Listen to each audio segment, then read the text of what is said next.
కన్యవారి గనక చూసుకున్నట్లయితే ప్రధానంగా ఇక్కడ కాందాయ ఫలంలో కన్యారాశిలో ఉండేటువంటి ఉత్తర, హస్త, చిత్త 1-2 పాదాలు ఈ నక్షత్రాల వారికి ఎలా ఉండబోతుంది, ఏ దేవతారాధన చేయాలి అనేటువంటి అంశాలు మరియు జన్మజాతకంలో అసలు ఎలాంటి విషయాలు చూసుకోవాలనేటువంటి అంశాలు చెప్తుంది. నేనైనప్పటికీ చెప్పిస్తుంది సాక్షాత్ లలిత అమ్మవారిగా భావిస్తూ కన్యవారికి ఇక్కడ ఉత్తరా నక్షత్రం 2, 3, 4 పాదాలు ఉంటే వాళ్ళకి స్వల్ప ధనలాభం అయితే ఉంది. కాకపోతే ఏంటంటే వీళ్ళకి కొంచెం ఇన్వెస్ట్మెంట్ చేసేటప్పుడు కాస్త జాగ్రత్తగా ఉండాలి ఈ 4 నెలలు కూడా. అదేవిధంగా హస్త నక్షత్రం వాళ్ళకి సమఫలం ఉంది.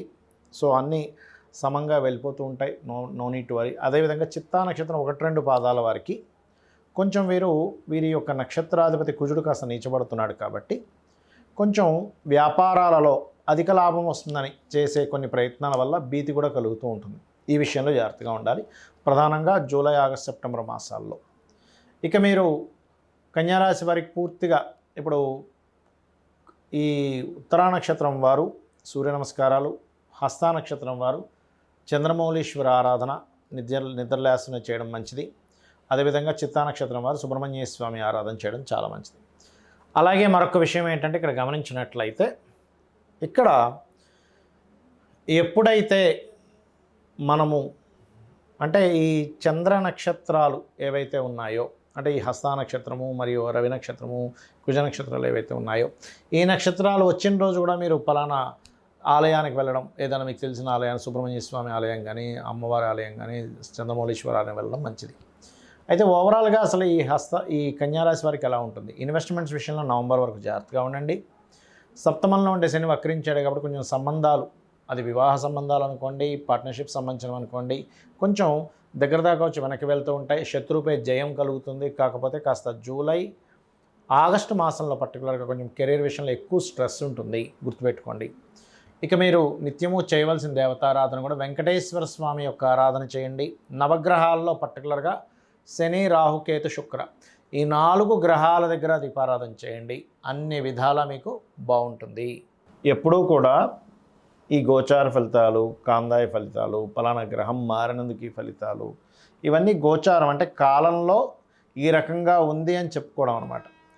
మరి మీ పర్సనల్ చార్ట్ విషయం దగ్గరికి వచ్చేసరికి పర్టికులర్గా మీ డేటు, టైము, ప్లేస్ని బట్టి మీ లగ్నం ఏమిటి, మనకి ఎలా అయితే రాశి ఉంటుందో, నక్షత్రం ఉంటుందో, మీకు లగ్నం కూడా ఒకటి ఉంటుంది. అంటే ఏ సమయంలో పుట్టారు, మనం చూడండి ఒక టైంలో పుట్టాను, ఒక టైం ఉంటుంది కదా మనకి, పలానా 6 o'clock పుట్టాం ఈవినింగ్, లేకపోతే మధ్యాహ్నం 2 o'clock పుట్టాం, లేకపోతే ఎర్లీ మార్నింగ్ 5 పుట్టాం, ఇట్లా ఉంటుంది కదా. అలాగే లగ్నం అనేటువంటిది ఉంటుంది ఆ సమయాన్ని బట్టి. లగ్నం బట్టే మీకు మీ యొక్క నేచర్ ఏమిటి, ఆ జాతకుడి యొక్క తత్వం ఏమిటి అనేది వస్తుంది. అంటే అలాగా బాగా కోప స్వభావమా, మనీ మైండెడా, లేకపోతే మంచి కమ్యూనికేటరా, లేనట్లయితే బాగా ఎప్పుడు చదవడానికి ఇష్టపడతాడా, లేకపోతే ఎక్కువ క్రియేటివ్గా ఉంటాడా, రోగగ్రస్తుడై ఉంటుంటాడా, లేకపోతే సామాజికంగా సోషల్గా బాగుంటాడా, కోరికలు ఎక్కువగా ఉంటాయా, సీక్రసీగా ఉంటాడా, భక్తుడా, లేకపోతే వర్కింగ్ నేచర్ ఉన్న వ్యక్తి, బాగా బిజినెస్ మైండెడ్ పీపులా, లేకపోతే సర్వీస్ ఓరియంటెడ్, ఇవన్నీ కూడా ఉంటాయి అందులో, గుర్తుపెట్టుకోండి. కాబట్టి ఎప్పుడు లగ్నాన్ని బట్టి మనిషి ఏంటని డిసైడ్ చేయొచ్చు. ఇది మనకి మ్యారేజ్ మ్యాచింగ్కి కూడా బాగా పనిచేస్తుంది.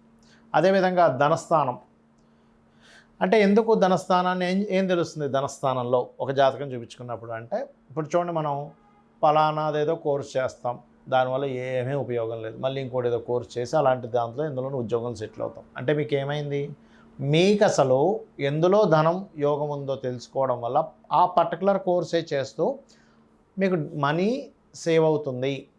పిల్లల జాతకాలు చూపించినప్పుడు ఏమండి వీళ్ళకి ఎక్కడుంది, ఇంజనీరింగా, డాక్టరా, లేకపోతే మెడికల్ ఏమంటారు సాఫ్ట్వేర్ రిలేటెడా, లేకపోతే ఇంకేదైనా ఏఏ నేర్చుకుంటాడా, లేనట్లయితే ఇంకేదైనా కమ్యూనికేషన్ రంగాల్లోకి వెళ్తాడా, ఇవన్నీ కూడా సైంటిస్ట్ అవుతాడా, ఏరోనాటికల్లోకి వెళ్తాడా, ఇవన్నీ కూడా వాళ్ళు పేరు తెచ్చుకోవడము, ధనం సంపాదించడం దేనికి కాంబినేషన్ వచ్చిందో చూడాలి. కొంతమంది డబ్బులు వస్తాయి, పేరు రాదు, అది చూడాలి. అది చూడకుండా మనం ఏదో గుడ్డిగా ఏదో అందరూ డాక్టర్లు చదివిస్తున్నారు, అందరూ ఇంజనీరింగ్ అంటున్నారు, అందరూ సాఫ్ట్వేర్ బీటెక్ అనేస్తున్నారు, చదివించేస్తే పనికిరాదు, సాటిస్ఫాక్షన్ ఉండదన్నమాట. కాబట్టి మనకి ఎందులో ధనయోగం ఉందో చూడాలి. ఒక్కోసారి బిజినెస్లో ఉంటుంది, అప్పుడు బిజినెస్ ధనయోగం ఉందా లేదా, ఆ బిజినెస్లో కూడా సర్వీస్ ఓరియంటెడా, ప్రోడక్ట్ ఓరియంటెడా, అసలు ఎందులోకి వెళ్ళాలి, ఎప్పుడు వెళ్ళాలనేది చాలా స్పష్టంగా జాతచక్రంలో ఉంటుంది. మరియు కొంతమందికి చూడండి అన్నదమ్ములతో పడదు, కొంతమందికి పడుతుంది, కొంతమందికి అన్నదమ్ములతో ప్రాణానికి ప్రాణంగా ఉంటారు, కొంతమంది అన్నదమ్ములతో ఎప్పుడు స్వార్థము, ఈర్ష్య, గొడవలు ఉంటాయి బికాజ్ ఆఫ్ థర్డ్ హౌస్. అదేవిధంగా అతి ముఖ్యమైనటువంటిది లైఫ్లో టర్నింగ్ పాయింట్స్ కొన్ని ఉంటాయి. మనం వివాహం చేసుకోవడము, గృహం కొనుక్కోవడము, సంతానం పొందిన తర్వాత ఇవన్నీ ఎందుకంటే జీవిత భాగస్వామి కనుక మ్యాచింగ్ సరిగ్గా లేకపోతే అది నరకము. ఇంకా ప్రత్యేకంగా మనం నరకానికి వెళ్ళక్కర్లే. అది పురుషుడికైనా స్త్రీకైనా కానీ లైఫ్ పార్ట్నర్ కనుక సరైన వ్యక్తి రాకపోతే దానంత నరకం మరొకట్లేదు. అది మ్యాచింగ్లో చూసుకుంటాం. ఇంకోటి సప్తమ స్థానాధిపతి ఎలా ఉన్నాడో అలాంటి పార్ట్నర్స్ ఇంచుమించుగా వస్తారు. కాకపోతే జాతకం చూపించుకోవడం వల్ల ఏంటంటే మరీ ఇబ్బంది ఎక్కువ పడకుండా కొంత నేచర్ మాత్రం మారదంతే ఎక్కడా కూడా గుర్తుపెట్టుకోండి. అదేవిధంగా ఎప్పుడు వివాహం చేసుకుంటే మంచిది అనేది కూడా జాతచక్రంలో ఉంటుంది. అంటే ప్రతి జాతకుడికి 3 నుంచి 5 సార్లు వివాహ యోగం అనేటువంటిది ఏర్పడుతూ ఉంటుంది. అలాగే 3 నుంచి 5 సార్లు చేయకూడని సమయం కూడా ఏర్పడుతుంది. అది ఎప్పుడో చూసుకొని చేసుకుంటే మంచిది.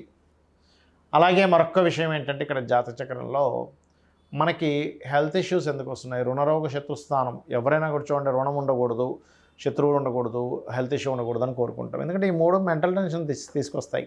కాబట్టి అది ఆరోభావంలో ఏ గ్రహాలు ఉన్నాయి, ఎప్పుడు యాక్టివ్ అవుతున్నాయి అవి చూసుకొని ఆ సమయాల్లో దానం కలిగించుకున్నట్లయితే, ఆ విషయాలకు దూరంగా ఉన్నట్లయితే ఆ యొక్క జాతకుడు హ్యాపీగా ఉంటాడు. అదేవిధంగా కెరియర్ ఎందుకు డెవలప్మెంట్స్, ఎలా అయితే డెవలప్మెంట్స్ ఉంటాయి. శని వక్రించి ఉన్నాడు, వేరే ప్లేస్కి వెళ్తే మంచిది. లేకపోతే శని వక్రించి పాపగ్రహాలతో కలుస్తున్నప్పుడు వెళ్ళడం మంచిది కాదు. ఉన్న దాంట్లోనే కెరియర్ కొంచెం మారాలని అర్థం అనమాట. ఆ రకంగా వ్యాపారం కానివ్వండి, మీరు చేసే ఇన్వెస్ట్మెంట్స్ కానివ్వండి. ఒక్కోసారి చూడండి, మనం హడావిడిగా అబ్బో బంగారం బలి పెరుగుతుంది గబుక్కుని బంగారంలో ఇన్వెస్ట్మెంట్ చేస్తాం. ఏమవుతుంది? మీకు రవి గురువులు బాలేరు. Sun and Jupiter is gold కారకులు. ఆ గ్రహాలు పాడైపోయాయి. ఇన్వెస్ట్మెంట్ చేయడం వల్ల 1,70,000 దగ్గర ఇన్వెస్ట్మెంట్ చేస్తే టప్పని 1,40,000 వచ్చి కూర్చుంటుంది. అది ఏం చేయాలో అర్థం కాదు, హడావిడిగా అమ్మేస్తారు. ఓ 10 లక్షలు పెట్టి కొన్నారంటే టప్పని వాడుకోక 2 లక్షలు నష్టం. ఏంటోనండి, అందరికీ డబ్బులు వస్తున్నాయి, నాకు రావట్లేదు. నీకు ఎందులో డబ్బులు వస్తాయో తెలుసుకోవాలి. ఎందుకంటే మీరు మామిడి చెట్టుని వేసి సీతాఫలం రావాలంటే ఎలా వస్తుంది? రాదు. మామిడి టెంక వేశారు, భూమి లోపల మామిడి చెట్టుని పెంచారు, మామిడి పళ్ళే వస్తాయి. అదేంటి అందరికీ సీతాఫలాలు వస్తున్నాయి, నాకెందుకు మామిడి చెట్టు వస్తుందంటే నువ్వు మామిడి చెట్టుని నాటావు. అలాగే మనకెందులో యోగం ఉందో తెలుసుకోకుండా ఎప్పుడైతే ఇన్వెస్ట్మెంట్స్ చేస్తుంటామో, ఎప్పుడు ఇన్వెస్ట్మెంట్ చేయాలో తెలుసుకోకుండా ఇది నష్టపోతుంటాడు మనిషి, గుర్తుపెట్టుకోండి. అలాగే మరొక విషయం ఏంటంటే ఇక్కడ గమనించినట్లయితే ఎప్పుడూ కూడా జాతక చక్రంలో గుర్తుపెట్టుకోండి, ఎప్పుడు కూడా జాతక చక్రంలో మనకి గండాలు కూడా తెలుస్తాయి. అంటే నీటి గండం ఉందా, జలగండం ఉందా, లేకపోతే భూములు కొని ఇరుక్కుంటాడా, ఇట్లా కొన్ని ఉంటాయి. అదేంటో తెలుసుకోవాలి. అందరికీ గండాలు ఉండాలని కూడా రూల్ లేదు.